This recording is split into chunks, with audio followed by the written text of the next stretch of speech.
and you're automatically using it. Unfortunately, they never explain that really anywhere, so I kind of stumbled upon it, where I was like, why am I scrolling through? Oh. So, there's a lot of little changes like that they've made to the game to make it work better for consoles, and it's great. There's a dedicated dodge button for every class. It's the right stick. Basically, tilt it and you roll out of the way.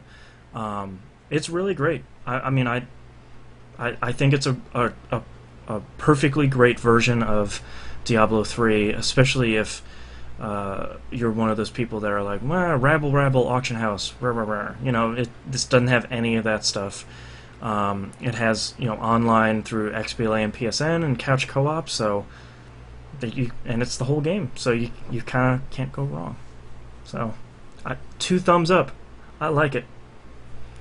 Man, I can't wait to have really money good. again and buy it. Yeah, and the bad part about it is it's kind of still Diablo 3, so I just want to play it all the time forever. So that's really the only bad part. But that's all the games I've been playing this month, so let's take a break. Woo. Yay! Mina, could you move your microphone down just a little bit? Little bit. Yeah, there Right you go. Because you were getting a lot of plosives. Ooh, sorry. No worries. I'll fix it in post. Oh, man. Okay. I gotta pull up this list. And the rest of my carousel people can't make it tonight, so I am going to cancel that. Yay! No. I am tired, and I'm sure I could find guests, but... You mean you don't want to do a solo show? It can be me and Susie. We'll be like, hey, you want to talk about what we talk about all the time? Yeah. All right. Oh, you don't? Okay. Yeah. That's the problem with couple podcasts. You need Yeah. someone else there to instigate the conversations you've already had. Okay.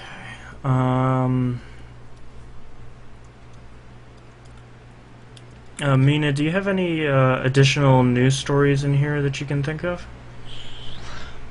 I'm gonna be perfectly honest. I had some, and I don't know what happened to them. I know I was gonna mention something about 14 breaking the record for most users consecutively on at the same time, which also is attributed to the ability people couldn't log off. But they broke it by such a high number that it was actually really good. So, and that was for the beta alone. When it launched, wow. it hit a really good high numbers. Use some Dead Man's Switch for Shadowrun Returns. That's the first campaign, right? Yes. Okay. Yeah, the second one they're just calling the Berlin DLC, I think. Yeah. They might have gotten a real name for it.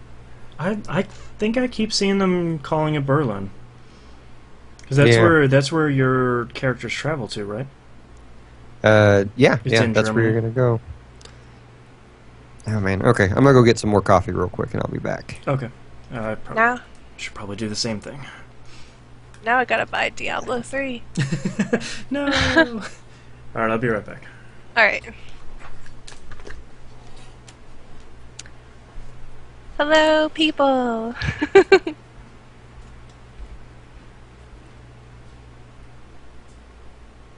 Aww.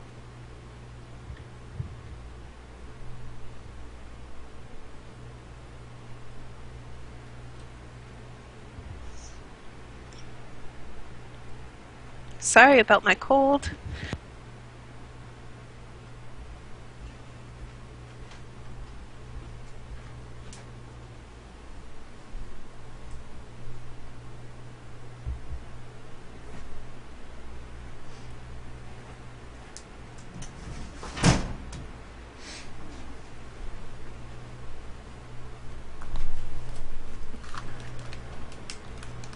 Okay. I actually don't think I've started show notes for TVGP yet. Whoops.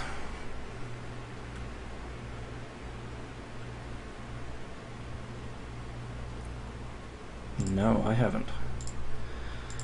Well, that's not good.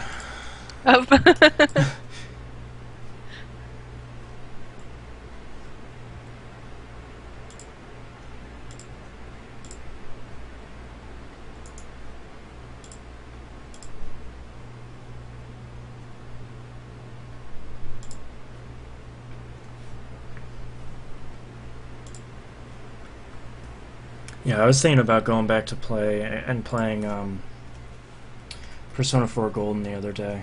I was like, no, I can't. Yeah. I can't. Again. No. Do it a fourth or fifth time. Yeah, man. I don't. Did I finish it the second time on Vita? I don't know if I did. I finished it once, and I think I was like halfway through the second playthrough, but I don't remember. I don't remember if I finished it the second time.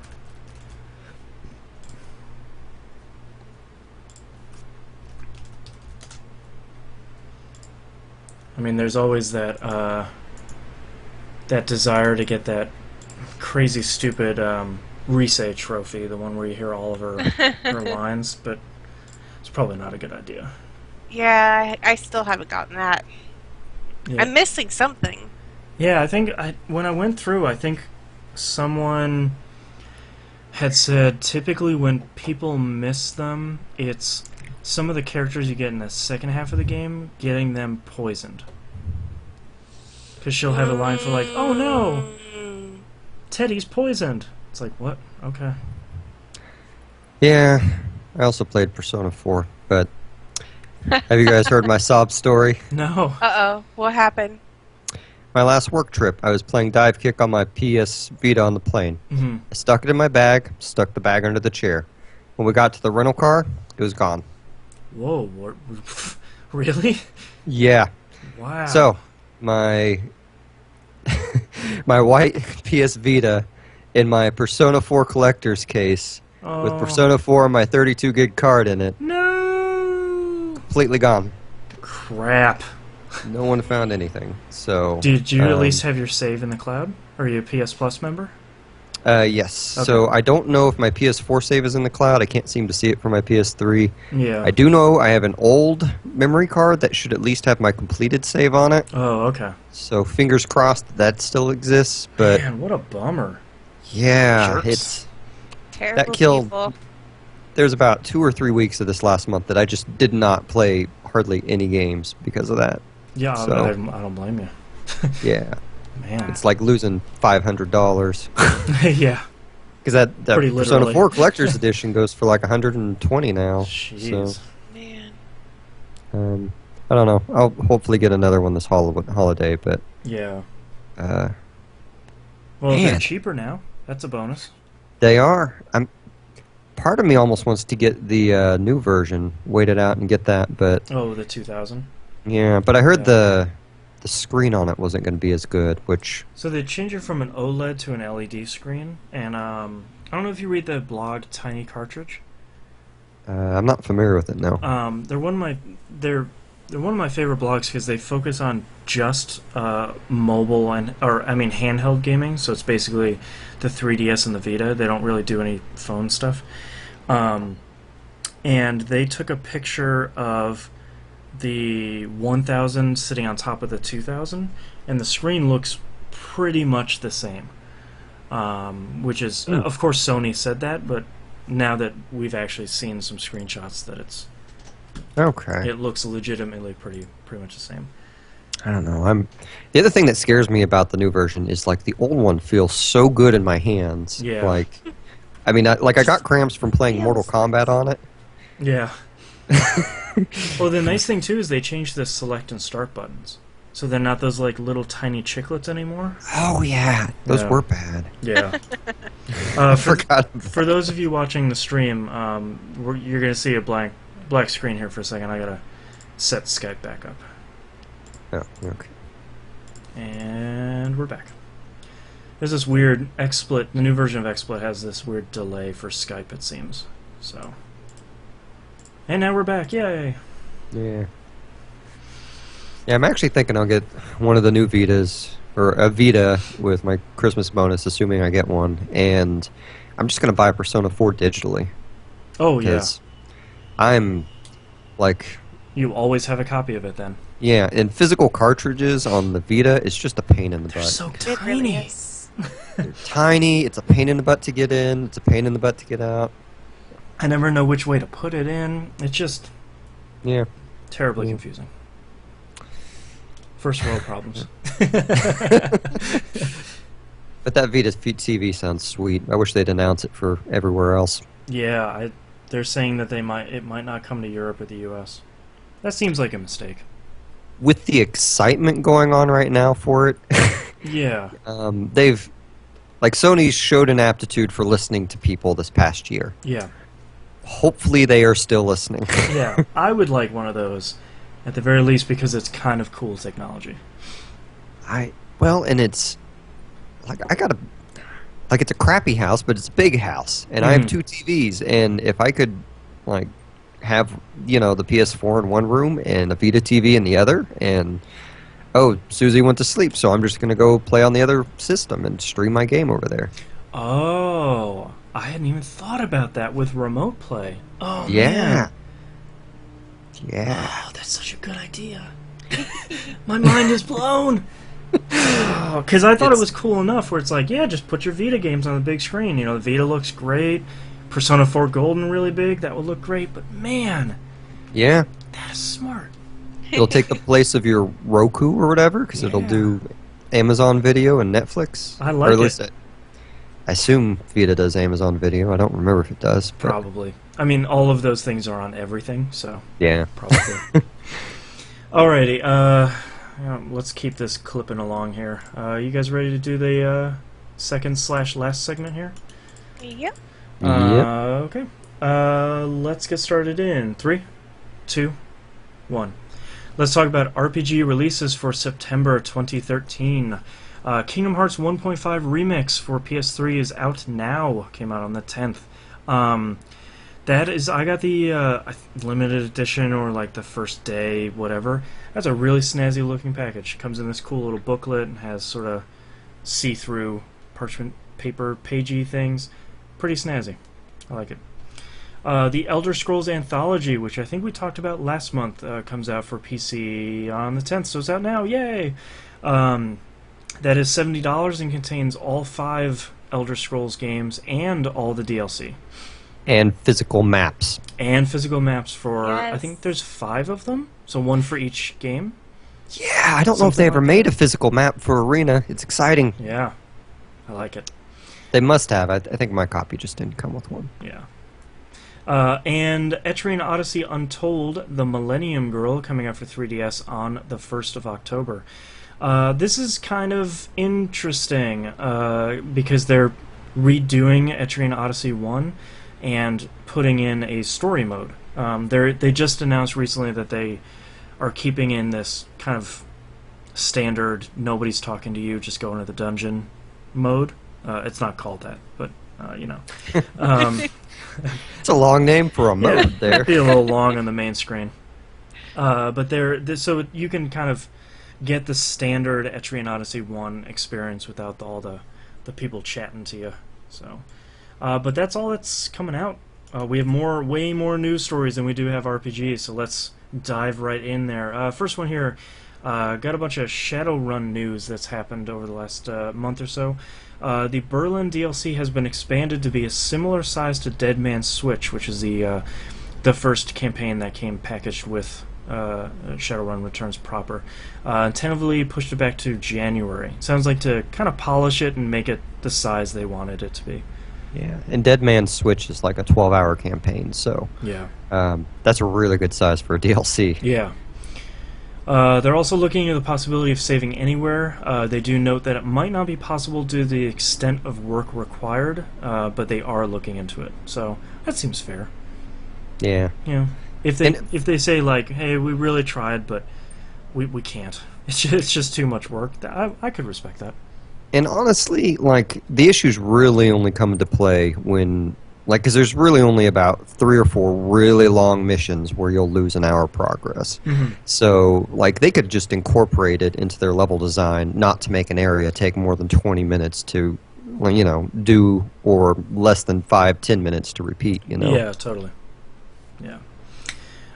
Next news story here, Ubisoft announced Child of Light, led by the Far Cry 3 director Patrick Plord. Sure. Will be a JRPG-inspired game modeled after the art of classic fairy tales. Plord says, in terms of gameplay, he says it's a combination between Limbo and Final Fantasy VI, with side-scrolling gameplay and turn-based battles. That's Interesting. Sounds crazy. I want to see what that looks like in a game form and not just on paper. Yeah. It The will. s- Oh, go ahead. I was just gonna say the screenshots of it are gorgeous. Oh, I haven't seen any. Let me pull up this Like, news story here. well, I don't think they have them in that one, but I know in the past week or so they held some conference where they showed a brief set of stuff, and it's all this really cool watercolor looking art. Ooh. It Um, almost sounds like Saga Frontier 2. it's Oh, there we go. Artwork and screenshots gallery. So it will be downloadable. It's not a full quote unquote retail game. And they say that it will be built on the UbiArt framework. If you haven't heard of that before, it's the super cool framework that they built for Rayman Origins. And then they've been expanding it into their other games. And it's basically helping to give game development artists better tools like game development programmers have. So trying to get better art into games more easily. And man, that game looks sharp. yeah, I'm super excited for this. Man. I love it when someone goes experimental, especially on an old genre. Yeah, you know, if there's any genre that's really good for trying out cool art styles, it's definitely RPGs, JRPGs. Yeah. Oh, man. I don't think they've announced any sort of release date or release window for it yet. Yeah, I haven't heard any. Okay. Well, we will keep an eye on it and we'll report to you. Lords of the Fallen has been announced for PC, PlayStation 4, and Xbox One. Headed by former Witcher 2 producer Tomas Gop. Says it's inspiration mechanics inspired from the Souls games, Vagrant Story, and Borderlands. So if you have Vagrant Story in there, I'm gonna buy your game. Yeah. That's one of the best and way too often overlooked PS1 games.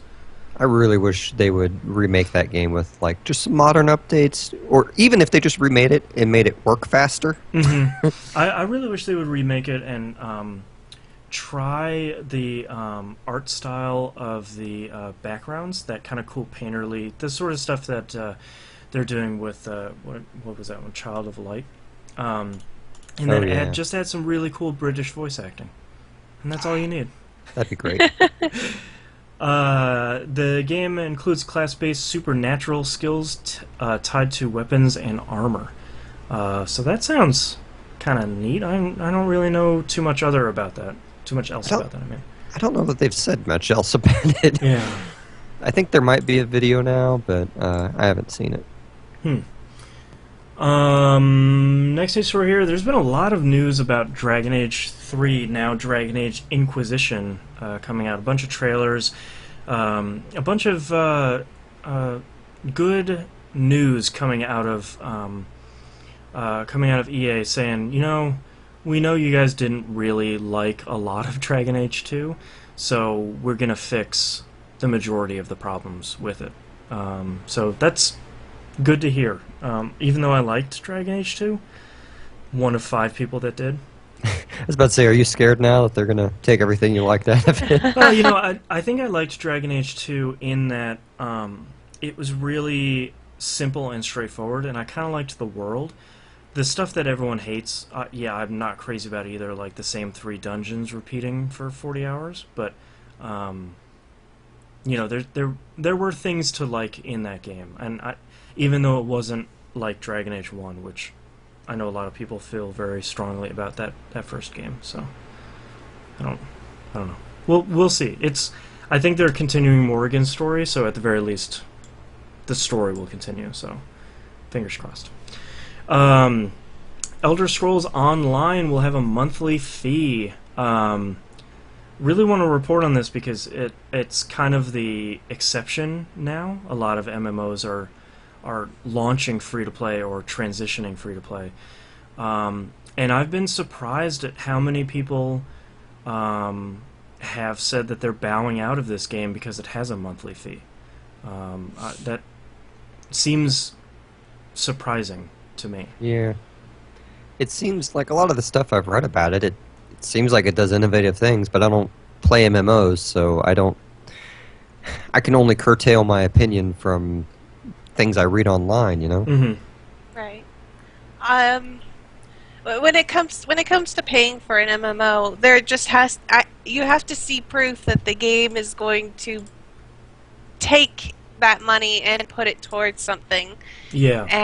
And I guess people are probably a little shaky on, are they just going to take the money and just sit on piles of money, or are they going to so they're probably a little shaky. So I mean, with World of Warcraft, nobody's concerned. That they're putting back into the game. And the same goes with Final Fantasy 11, as people feel safe about that, which is why 14 has been well enough, is you can look and say, well, they take care of 11. So new MMOs just have a struggle to prove to people that you're going to be worth that subscription. Yeah. That people are going to stay there. So yeah, especially in the face of all these free-to-play games coming out, and then not really going anywhere for whatever reason. So I think people are sort of... I think you're right, Mina. I think a lot of people are being shaky, saying, well, if I pay, possibly $50 for this and then pay $15 a month for 6 months and then the game dies, I don't have anything to show for it. Like, I'm okay with paying a subscription for WoW because that game's going to be around far longer than it probably should be. And by the time it dies, people will be like, you know what? Sure, that seems fine. It's a good run. Yeah, we had a good run. We'll turn on in. So. Well, the other thing about Elder Scrolls Online is it's not by Bethesda Studios; it's by ZeniMax Online. Right.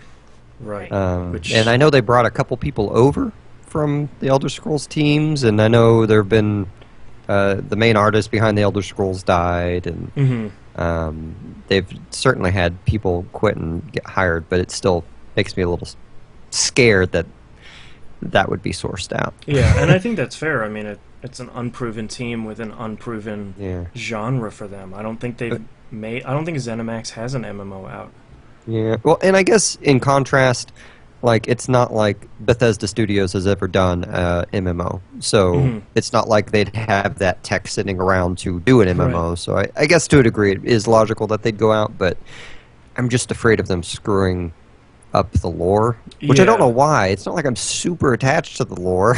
Well, but it sounds like you have base expectations out of an Elder Scrolls game. Yeah, and like, I think if Bethesda would make it, it's like, well, even though it's an MMO, at least we know we'll get another Elder Scrolls game, so that won't be so bad. Maybe I don't have to play it with anyone online. But now it's too many elements removed where you're sort of like, well, that sounds a little weird, I don't know.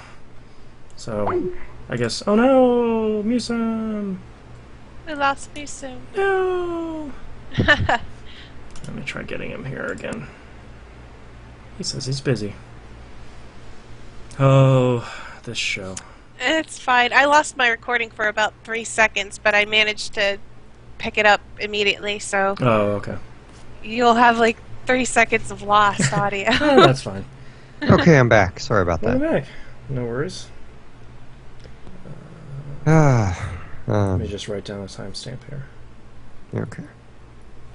And we'll hop into it, and we'll just move to the next news story here. Okay. All right. Coming back in 3, 2, 1. Next news story here. Diablo 3 expansion announced. It's called the Reaper of Souls. Ooh. It is a level cap boost to level 70, and the Crusader class is the new class. It basically looks like a paladin, and I'm okay with that. It sounds like not only is there going to be a new campaign, but there's going to be a bunch of new quests across the existing campaigns, and will most likely bring the Loot 2.0 drop system. So a whole bunch of super cool bonuses, and it's nice to see Blizzard still making expansion packs. I like the idea of that. Well, and the Diablo expansion packs have historically been like the best expansion packs ever for games. Introducing just a ton of stuff. Yeah, Oh, I remember like after the Diablo 2 expansion came out, it's like, why were we playing this game before? yeah, that game was garbage. It added so much stuff. Oh man. So no release date on that, and they're also saying that it will definitely come to consoles, but don't really know how if it's pretty big. So who really knows?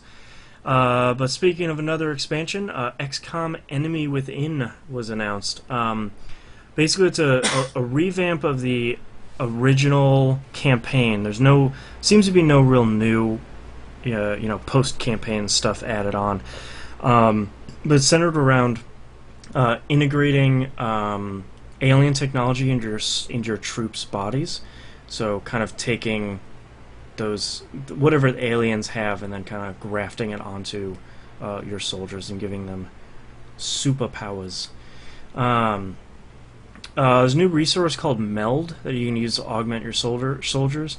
There's a really cool sounding thing where you'll get some missions every once in a while that has this big stockpile of Meld. And there's this risk reward thing where if you finish the battle faster, you'll get more, which means you'll have to be reckless, which means you might lose people. Or if you play slower, you'll get a little bit less, but you can say for sure that no one will perish out in the field. Game's heading to consoles standalone, so they're releasing a whole brand new version that has the original game and all this stuff and the DLC that came out before and all the patches. And there's a proper expansion coming out for PC on October 12th. So sounds pretty cool. I'm sort of surprised it's not like a post-game expansion. It's more of a revamp for the game we have right now, but still sounds like there's kind of a lot of stuff in there to kind of keep people happy. Well, and honestly, like, I love XCOM Enemy Unknown, but that was like a minor complaint I had, was that I kind of wanted more unit types and more enemy types, and like, for me, I didn't have enough reason to go back through the game again and do those special things. I wanted more variety before I did that. So Yeah, that's a good point. I mean, now maybe it's a good reason for people to go back through it and play it again, or someone who hasn't played it yet, just pick up this pack and you have even more of a good thing to play. So next news story here, Dragon Age Keep was announced. This is the BioWare was explaining a while ago that they were trying to figure out how to import your saves from PS3 and 360 into PS4 and Xbox One, and they were sort of saying like, well, we'll figure it out, but we don't really know how that's gonna happen. That's what Dragon Age Keep is. Basically, you'll be able to sign into a web portal with your EA account, Origin account, BioWare account, one of them. Who knows which one is which anymore? And kind of customize the world to match the decisions in your previous Dragon Age games. So it sounds a lot like what they were kind of playing around with Mass Effect 2 for PS3, where they had that comic and decision tree. But it sounds like it's a lot more low level, where you can kind of go in and pick, what does my character look like, and what did they do with Shen, and what did they do with those puppies that you can get in your party in the first one, all that stuff. So I think that's kind of a cool idea, and it's kind of an official save game hacking thing, it sounds like, where it's like, well, I want to play Inquisition, but I want to play as something totally different where my hero really just screwed everything up, and I kind of like that. I like it too. I wish they'd release that for Mass Effect. Yeah, Yeah. That'd be great. Yeah. Like, especially I don't mean like what the comic does. I mean like all the decisions from one. Give me all 1,000 of them that carry over. I don't care. I'll fill it out. Yeah. I would like to see that tree too. It's just a database. It's just a MySQL database. Next news over here. I'm going to turn this over to Musim here because he knows a lot more about it than I do. This is a Kickstarter for Ambrov. Yeah, so this was something I noted that I like the sounds of, but I think their price tree for it is wrong. Okay. but this is a Kickstarter where they're basically trying to do a action RPG heavily based off character relationships. The example they give in the interview in the Polygon article is like, what if in Mass Effect Ash and Kaidan like betrayed you during that moment on the Citadel in Mass Effect 3. Oh, cool. I could So get they behind wanted that. to, yeah, they very much want these, like, more so than Mass Effect, like character relationships, which sounds awesome. They're not looking so good right now because they need like 500,000 to get made. At 750, they bring on Jennifer Hepler, the Mass Effect writer who was made famous recently because she quit and also had people be psycho on the internet to her. Yeah. Which are- Unrelated, she has Yes. clarified. Yeah, but I think right now it's at was it at 80,000 or something like It's, that? at the time of recording, 63,000. Yeah. Yeah. Like the issue is they're going to release it in episodes, and each episode's going to be like 3 to 5 hours. And as far as backing it, you're looking at $25 for the first episode, and if you want all 5, you're doing like 150. Oh, wow. Yeah, Um, that's it's kind of a mistake, like Yeah. especially when you're advertising an episodic 3 to 5 hour thing. It should be priced like it really should be like $50 to get all 5. Yeah, something like that. Because, I mean, that almost would make a person worry about how much each episode would be. Yeah. And Musum's having Skype problems. Oh, there you're back. see you. All Yeah. right. Yeah, so I mean, I'd like Yeah, to see okay. it succeed, Um, but fingers crossed. yeah. Honestly, I don't think a Kickstarter is going to happen, so I just hope they're like these other guys who don't give up and are passionate about their Yeah. project to find a new road. Yeah, totally. Next news story here, one of the best news stories of the year, Trails in the Sky, sorry, I always get that wrong. Trails in the Sky, sequel coming to PSP and PC.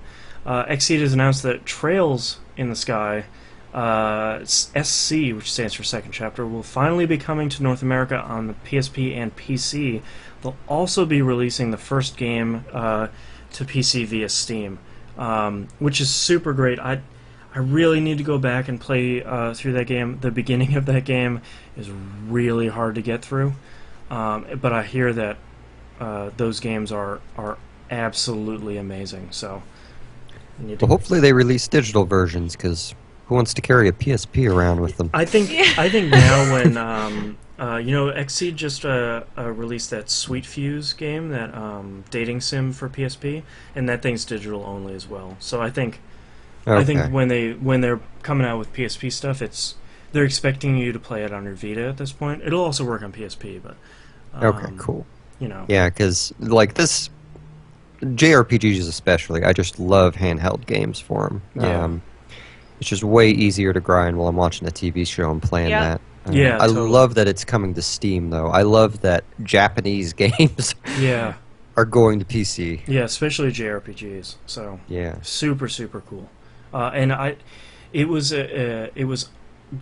generally understood that this game would never come out in the U.S. because the script is just so massive. It's just hundreds of thousands of lines for this one game, and it seemed like something that no one would ever want to translate. But Man, I I might just I give love them my X. money on principle then. yeah, and that's why I love Xseed. I mean, it's a game that may not do well, but they don't really care because they know it's a good game, so they'll just bring it out. So, good on them. And the last news story here in our gauntlet of news stories is Bravely Default. The version that's coming to the U.S. is the For the Sequel version, which, number one, it's still coming to the U.S., so yay! But there's just another version that was announced and maybe released in Japan that is called Bravely Default Flying Fairy For the Sequel.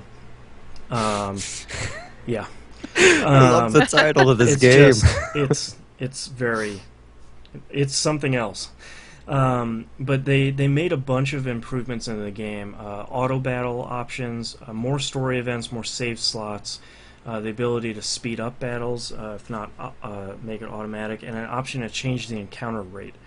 And for the sequel version, we'll have both Japanese and English audio for the 3DS version. So I'm still Yes. yeah, just checking checkboxes all the way across the board. I'm really happy that this game is still coming out. I really wanted to like the Four Heroes of Light, which this is a spiritual successor to, but just really could not get into it. And this seems like it kind of fixes all of the problems of both Four Heroes and the first version. So super pumped. Cannot wait for this to come out. I probably already have it pre-ordered, knowing myself, but I don't know if they have a release date still, or at least even a release window. 2014 was the last I read. Okay, so getting close. But yeah, and I will be talking about that probably until I'm blue in the face when that comes out. So everyone get ready for 2014. But let's move on to emails here. We don't have any tweets this month, but if you want to, you can tweet us at PickingUpPixels. There's no "the" in there. But we have our first email here from Travis H, aka Gnarly Thotep. He says, "Greetings, Pupper Peglers. A few questions for you fine fellows. Number one, any thoughts on an RPG game club or some sort of RPG spoiler cast at some point? It'd be great to hear you guys dissect an RPG or two. I think with our first episode, we tried one for Chrono Trigger, and I think a lot of people played it, and then we kind of forgot about it. So, sorry. I did. I completely forgot we did that. Yeah. So if someone would like to run an RPG one for PUP, that would be super great.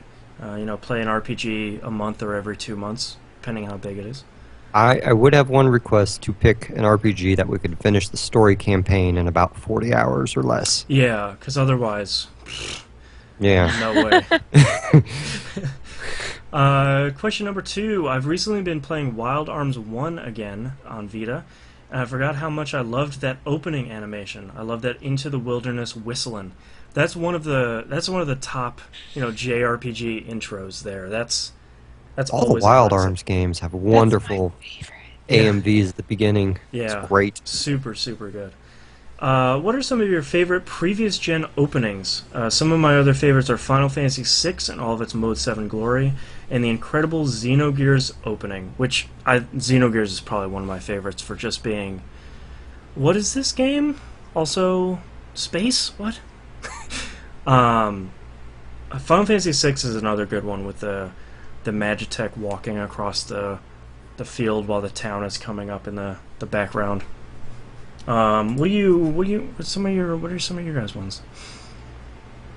Any crap? I'm sorry, I was chatting in chat. What were you favorite? I'll go. Yeah, favorite JRPG openings.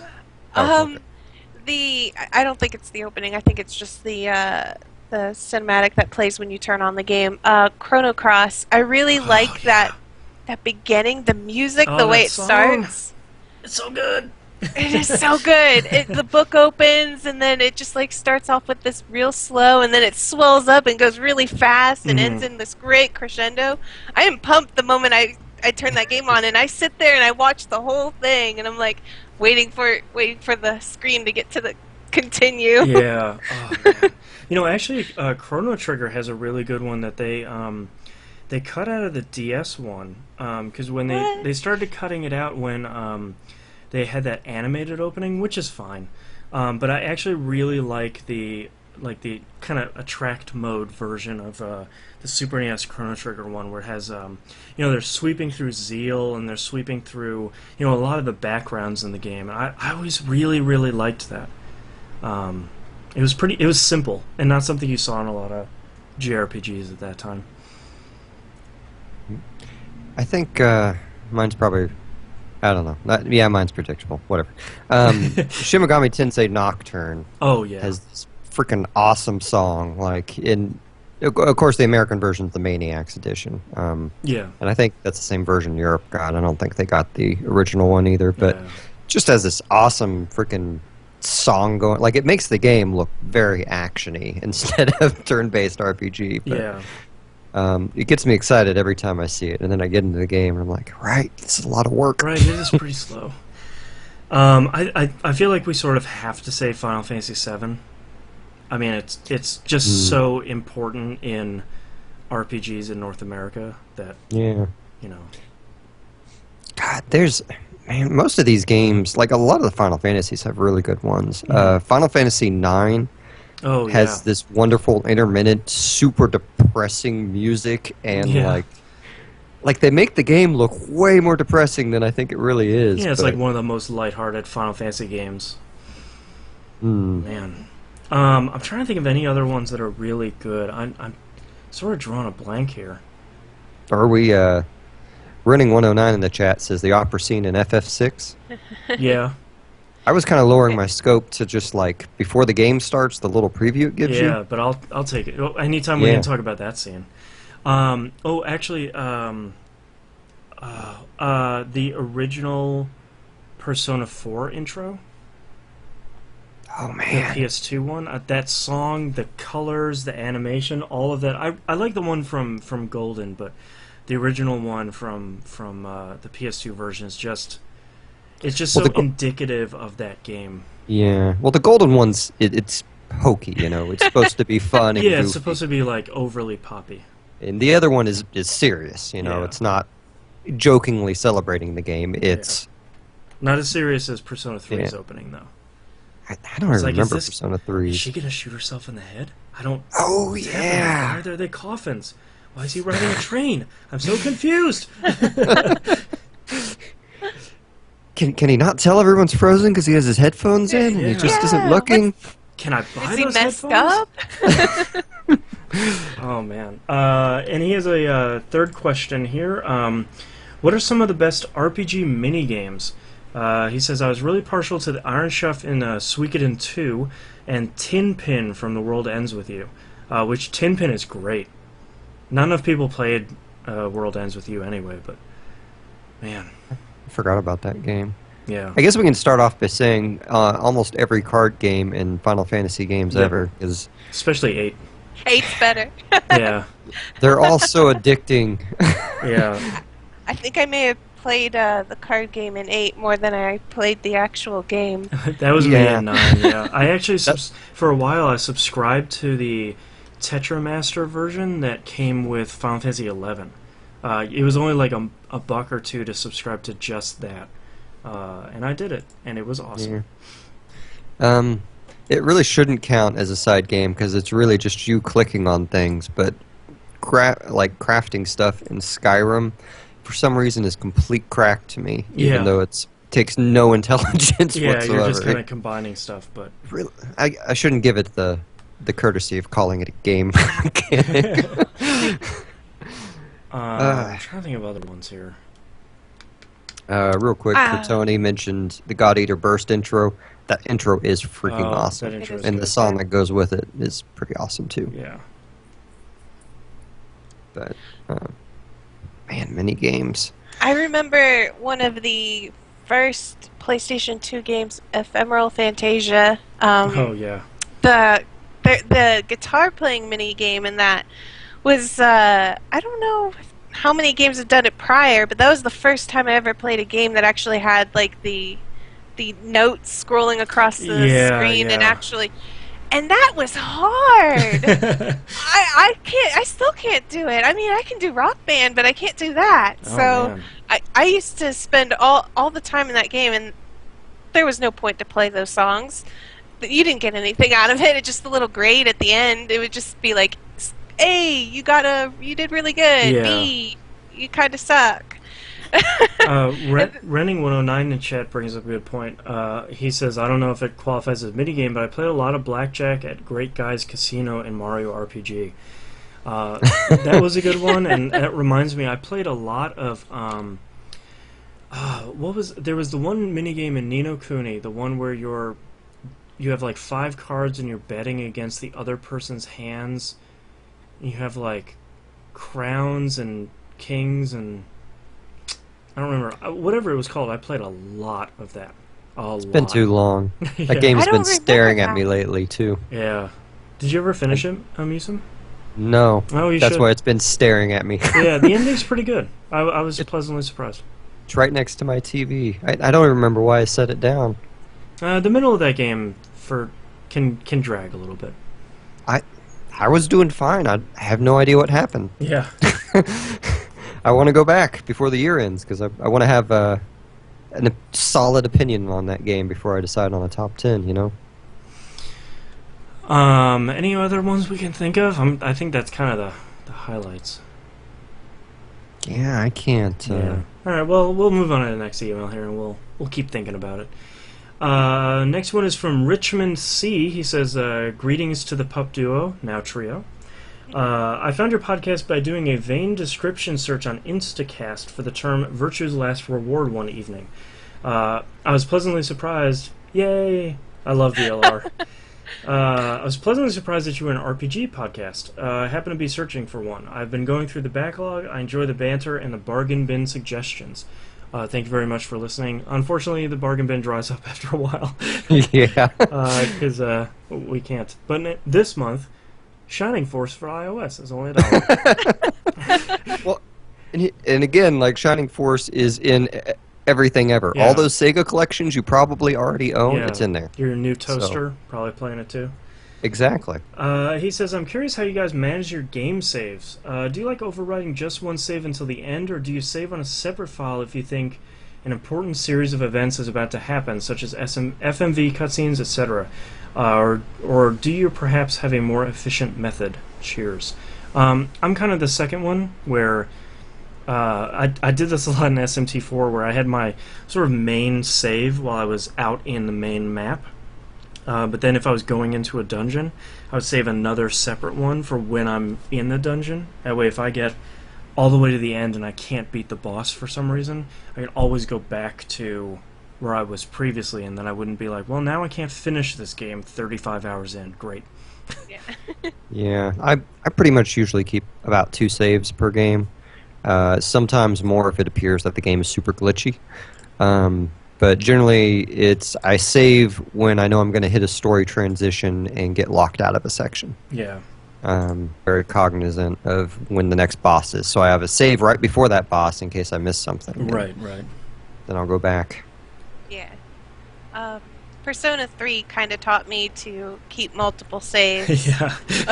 Lest you be screwed out of beating a boss. Oh, yeah. So I usually have one save that I frequently save at, one save before a boss, and one save after a boss. And that way I always know, at the very least, I can go to whenever I beat the last boss and grind from there or take the right path from there. And the before, obviously, so that way I don't have to keep loading saves. Yeah, so it sounds like the PUP crew is saying, just keep a bunch of saves. Yeah. Yeah. Oh, in Bethesda games, always do a new save. Yeah, Yes. yeah, you have to. There's no other way. Just something's going to get corrupted somewhere. You're going to lose it. Yeah. I love them to death, but they got some glitches. Yeah. All right, next email here from Chris. It's a very long one, but it's got a bunch of good points here and a bunch of questions. So we'll sort of take it one paragraph at a time here. It says, Angel Eye here. Oh, it's Angel Eye in the forums. There we go. I have to say you guys run a great show here with so many good RPGs out there in the shadows. If it weren't for you two illuminating them, they may have passed by unnoticed by myself and countless others. Thank you very much.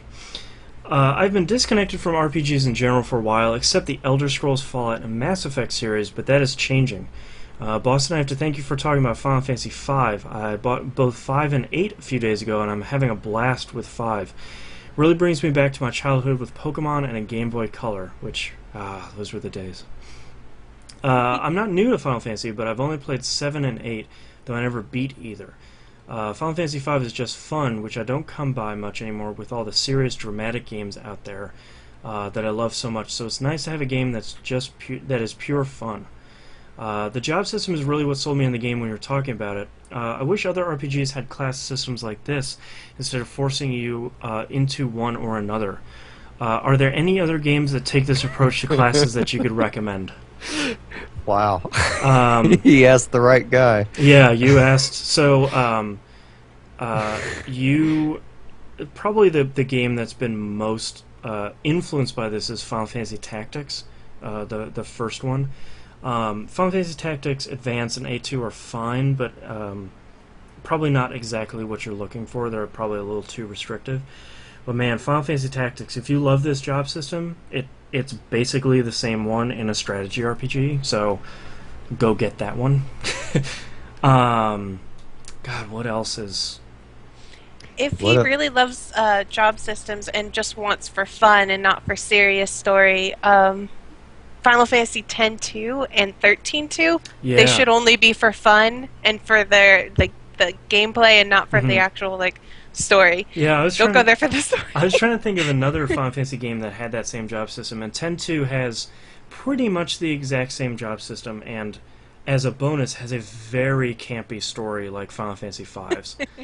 If you want a serious story that has a really similar job system to Final Fantasy Tactics, go to Tactics Ogre, which will take you 100 hours to beat, but it's a that's fantastic true. game. Yeah. And it has so many systems in it that just drop any pretension of getting everything in the game at the start. Just forget about it. And the PSP version of that is really good too. It's the only version you need to think about getting, because it is after you beat the game, it is a time travel deal where you can go back to any main story point and just start playing the game from there with all your guys at their ending level, so you can try and change your outcome. Yeah. Which is really cool. It lets you get a lot of characters that you'd only get on like a lawful playthrough, on like a chaotic playthrough or something. Renning109 in chat brings up a good point, and why I'm excited for the game. That Bravely Default has a Final Fantasy class system. That's the part of the game that I'm really excited about, is it looks like that job system is lifted straight out of 5. So, as if anyone couldn't tell already, I really like 5. Yeah. One of my favorites. Really good game. Actually, Final Fantasy 12, the international version, the one that we didn't have here, had the same job system, but it's a little bit hard to get running and a little bit hard to patch. So I don't know if I would necessarily recommend that. So I guess Final Fantasy 3 has a job system, but I don't think that game is very good. I think the ending of that game is a little too hard to recommend out of hat. If you really want a challenge, I'd recommend 3, but 5 to me is kind of the sweet spot for it. Yeah, there's a lot of job system games. Does Disgaea have a job system? Every character has their own little there's a caster class and it evolves into further caster classes. So it gets a little intense though when you start doing sort of like their master pupil stuff, where it's like, well, you can learn from this other guy who has this other thing, so you can be a class that does all this stuff, and then 300 hours later you finally have the class that you want. Yeah, pretty much. Chris here continues saying, well, I have listened to your suggestions for games. Apparently I don't listen well enough, and I find myself with the PS1 version of Final Fantasy V. You're playing it. That's fine. Just know that there are better translations out there. And have Final Fantasy 13 and 13-2 on their way to me. If Final Fantasy 13 is as problematic as you have said, well, maybe I like self-torture. I've only had one problem with 5. I can't play it on the Vita unless I remote play, which is limited to my house and wherever there is free Wi-Fi. And 13 really isn't that bad. It's just not nearly as good as virtually everything else in the rest of the series. So... Yeah. And 13-2, I really enjoyed. I thought 13-2 was good. I love 13-2. Yeah. I don't care what anybody thinks of it's a pretty good game. The only shame about 13-2 is that it really, if you didn't play 13, just a lot of the stuff going on in 13-2 is kind of like, am I supposed to know these people or know what this is or know what's going on? I played 13 and I still felt like that in 13-2 sometimes. Yeah. I was like, I just still don't. Whatever, time travel. I like it. I luckily beat 13 and then went right into 13-2 the very next day, and I was like, okay, everything makes sense, but everybody else with me was just kind of like, I don't what are they any talking of this. about? Where's lightning? Where is lightning? Yeah. He says your suggestion has been excellent. I'm looking at getting Final Fantasy VI and Chrono Trigger next. Which do you suggest I play first? I would say Chrono Trigger because it's shorter. Yeah. And there's kind of a lot less to do in that game, so you can kind of just knock it out and then... Unless you want to get all the endings, which I would recommend. But... And 6 is just so good. Both of them. Either one. You can't go wrong. Well, and Chrono Trigger's so easy to just revisit on a yearly basis. I mean, it's that movie that you just love to watch every few months, and it's once you beat it once, like you can get through the campaign in like it's 6 to 12 hours or something ridiculous. Yeah, it's one of those things where it's like, man, I kind of have a long weekend. Maybe I'll play Chrono Trigger. Yeah. Game's so good. But yeah, I guess either one. I would almost recommend Chrono Trigger first, just to kind of get it finished, but oh man, I haven't played 6. I don't know when the last time I played 6 was. Maybe when the Game Boy Advance one came out? I need to get back to 6, because I had a playthrough going, and I did the same thing I did with my PS1 save. Like, I got to the part right before the apocalypse or whatever.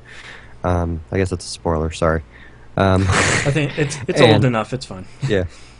And, like, I read online that the only way to get this stupid dance for Mog that I'm never going to use is to go down the river or something like that. Oh, that waterfall thing? Yeah, and I really don't want to do that again. Man. Just don't. I want to get everything. Just save yourself. Just please don't. Just move on. Just give it the old skipperoo. That's what I need to do. He continues, he says, now the final leg of my email, leveling being a trademark of the RPG and something I love to hate. Leveling systems have crept their way into many